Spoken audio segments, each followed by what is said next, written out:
దేవుని మార్గాన్ని మనం ఎన్నుకున్నాం అనుకోండి, దేవునితో కలిసి మనం నడిచాం అనుకోండి, అక్కడ ఈ సామెతల్లో ఉన్నటువంటి మాట 6వ అధ్యాయం 22వ వచనంలో ఉన్నటువంటి మాట మళ్ళీ ఏం చేస్తుందట? అద్భుతంగా నీ త్రోవను వెళ్ళినప్పుడు అది నిన్ను నడిపిస్తుందట. ఏమిటి? నీవు పడుకున్నప్పుడు అది నిన్ను కాపాడుతుందట. మూడవదిగా నీవు మేలుకొని ఉన్నప్పుడు ముచ్చటిస్తుందట. 3 మాటలు. ఒకటి నడిపిస్తుంది, రెండోది కాపాడుతుంది, మూడోది నీతో కలిసి మాట్లాడుతుంది. దేవుని మార్గంలో మనం ఉంటే, దేవుని మీద అనుకుని మనం ముందుకు వెళ్తే, దేవుడు మనకు తోడుగా మన మార్గాన్ని సరళం చేస్తూ ఉంటాడు. ప్రయాణాల్లో క్షేమం, భద్రత, మన ప్రాణానికి రక్షగా ఆయన మార్గాన్ని మనకు ఇచ్చుతాడు. చివరిగా మనం 3వ వచనాన్ని 3వ మాటను మనం చూస్తే దేవుని యందు ఆనందించుట.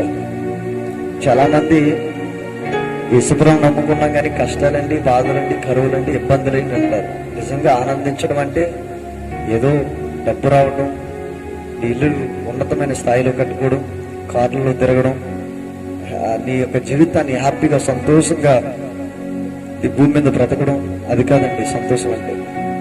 ఆనందించడం అంటే కష్టములో, వ్యాధుల్లో, బాధల్లో, కరువుల్లో, ఇబ్బందులలో అన్నిటిలో కూడా దేవుని యందు ఆనందించుట్లో నిజమైన సంతోషం, ఆనందం ఉండదు. ఇవన్నిటిని మనం మన దగ్గరికి రాకుండా ఉండాలి అని అంటే, మనం తడికి చేరకుండా ఉండాలి అని అంటే, మనం దేవుని యందు ఆనందించేవారుగా ఉండాలి. మనకి అద్భుతమైన మాట కనబడుతుంది ఆ కీర్తన 84వ కీర్తనలో 2వ వచనంలో ఏమని ఉంటుందంటే, యెహోవా మందిర ఆవరణములు, ఏమండి, యెహోవా మందిర ఆవరణ చూడవలనని, ఏమండి, దేవుని దర్శించుటకు నా హృదయం ఎంతో, నా శరీరం ఆనందంతో కేకలు వేయుచున్నదని అక్కడ కీర్తనకారుడు రాస్తాడండి. 82వ కీర్తన 2వ వచనంలో. రోజున దేవుని ఆ మందిర ఆవరణములను, ఏమండి, మనం చూడాలి, దర్శించాలి. ఎప్పుడైతే దేవుని ఆవరణంలో ఉంటామో, దర్శిస్తామో, మన హృదయంలో నిజంగా అక్కడ ఆ మాట మనం చదువుతున్నప్పుడు ఆ కీర్తనకారుడు ఎంత దేవుని యందు భయభక్తులు కలిగి దేవుని సన్నిధిలో జీవించేవారో మనకు అర్థమవుతుంది.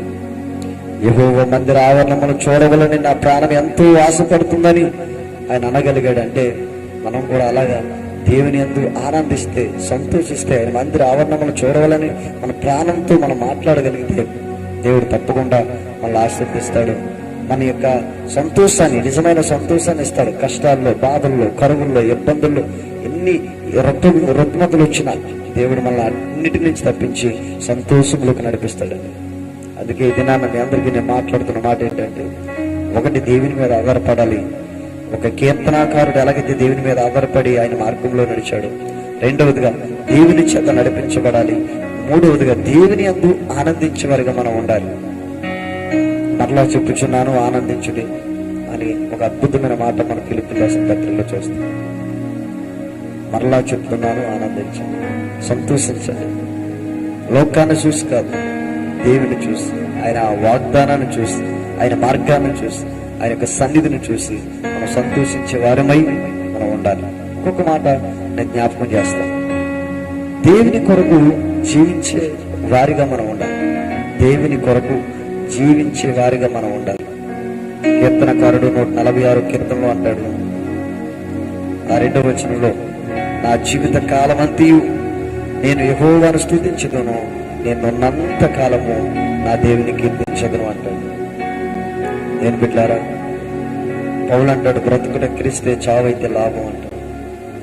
నేను క్రీస్తుని పోలి నడుచుకున్న ప్రకారం మీరు ఏమండి నన్ను పోలి నడుచుకున్నాను. మన ముందు అనేక మంది దైవజనులు దేవుడు ఇచ్చారు. అనేక మంది, కొన్ని వేల మంది, లక్షల మంది దైవజనులు, పరిశుద్ధులు, దేవునిలా నడిచిన వారు, యేసు ప్రభు పోలికలు కలిగిన వారు, అనేక మంది దైవములు, అనేక మంది ఈ దినాల్లో ఉన్నారు, ఆ దినాల్లో ఉండి పరలోక రాజ్యానికి వెళ్ళారు. వారి యొక్క నడకలు, వారి యొక్క మార్గం, వారి దేవునిపై ఆధారపడే జీవితాన్ని చూసి, వారి దేవుని చేత నడిపించబడే ఆ జీవితాన్ని చూసి, వారు దేవుని కొరకు దేవునిలో ఏమీ లేకపోయినా ఆనందించడం, ఆ యొక్క పరిస్థితులు చూసి దేవుని కొరకు ఎలాగైతే జీవించాలో అలా జీవించేవారుగా మనం ఉంటే దేవుడు మనల్ని వారి వల్లే దేవుని సన్నిధిలో నడిపిస్తాడు. తరతరాలకు మనల్ని జ్ఞాపకం ఉంచుకునే వాళ్ళ దేవుడు మనల్ని నింపుతాడు. కాబట్టి ఇది నేను చెప్పే మాట ఏంటంటే, దైవ భక్తిలో అవసరమైనటువంటి 4 అనుభవాలు మనం కలిగి ఉండాలి. 1, దేవునిపై ఆధారపడాలి. 2వది, దేవుని చేత నడిపించబడాలి. 3వదిగా, దేవుని యందు ఆనందించాలి. 4వదిగా, దేవుని కొరకు మన బ్రతుకు కాలం అంతా జీవించాలి. మన కొరకు, మన ఆస్తులు సంపాదించుకోవడానికి, పిల్లల్లో ఏదేదో చేయడం, ఏదో ఆస్తులకు సంపాదించుకోవడం కాదు, కానీ దేవుని కొరకు జీవిస్తే దేవుడు మనకు కావలసిన అవసరాలన్నిటినీ దేవుడు మనకు అనుగ్రహిస్తారు. కాబట్టి ఈ సమయంలో ఈ వాక్యాన్ని విన్నటువంటి మీరందరూ ఒక్కటి జ్ఞాపకం ఉంచుకొని, దేవుడే నాతో ఇదే నన్ను మాట్లాడాడు, ఎవరో మాట్లాడారని అనుకోవద్దు. దేవుని వాక్యం చదువు ద్వారా మాట్లాడతాడు, ప్రార్థన చేయటం ద్వారా మాట్లాడతాడు, దైవ సేవకుల ద్వారా దేవుడు మాట్లాడతాడు. కాబట్టి ఎవరో విజయ్ కుమార్ అట ఎవరో చెప్పారని మీరు అనుకోవద్దు. దేవుడు మాత్రమే నాతో మాట్లాడాడని మనం గ్రహించితే, మనం అర్థం చేసుకుంటే, ఆయన మాటే దేవుని మాట అని మనం అనుకుంటే మనం దీవించబడతాం, ఆశీర్వదించబడతాం. ఎన్ని పరిస్థితులు వచ్చినా, ఎలాంటి కరోనా పరిస్థితులు వచ్చినా, ఎన్ని వ్యాధులు వచ్చినా మనం భయపడకుండా దేవుని కొరకు జీవించగలుగుతాం. దేవుడి మాటల్లో దీవించి ఆశీర్వదించునుగాక.